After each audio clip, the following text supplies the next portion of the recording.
এই দেখুন বর্তমান ফেরিঘাটের অবস্থা। এখানে সম্ভবত 4:30 ছাড়ছে ফেরি, আর মনে হয় যাবে না কোনো ফেরি। এমনিতে নর্মালি নৌকা চলতেছে আর কি। আর এই যে দেখতে পাচ্ছেন এখানে অনেকে শুটিং করতে আসছে। এই যে লোকগুলো শুটিং করতে আসছে, আপনারা দেখেন এরা শুটিংয়ে আছে বর্তমান। এখানে অনেকে শুটিং করতে আসে মাঝে মাঝে। এটা হচ্ছে হিরো, আমাদের হিরো আর কি, ভিলেন দেখতে পাচ্ছেন। আর আরও কিছু লোক আছে আমাদের সার্ভিস হোল্ডার, যারা এখন শুটিংয়ের কাজে ব্যস্ত। এই হচ্ছে ফেরিঘাটের অবস্থা। আর এইদিকে দেখেন, এইদিকে কি নির্মাণ হচ্ছে, স্টেশন নাকি চিলমারি স্টেশন, স্টেশন নাকি আমি সঠিক জানি না এখনো। তা তোমার কিছু বক্তব্য আছে নাকি? বক্তব্য বলতে অবশ্য এই জায়গাটা আসে খুব ভালো লাগতেছে আজকে।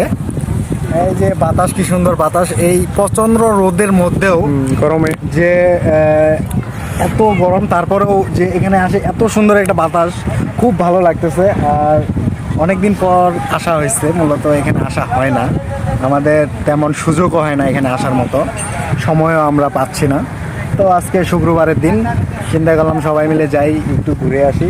তো এখানে খুব ভালো লাগতেছে, এই নৌকাও দেখতেছি, অনেক মানুষজন আছে, তো ভালোই লাগতেছে। যাই হোক, মাঝে মাঝে ঘোরাঘুরি করার প্রয়োজন আছে। যারা একঘেয়েমি ঘরের মধ্যে সারাদিন বসে বসে থাকে, তাদের কিন্তু একটু একঘেয়েমি চলে আসে, তখন বিরক্ত বোধ হয়। তো দেখেন বর্তমান অবস্থাটা দেখেন, এই যে এখানে শুটিং চলতেছে। এই যে দেখুন শুটিং চলতেছে এখানে, শুটিং চলতেছে। তো যাই হোক, সবাই ভালো থাকেন।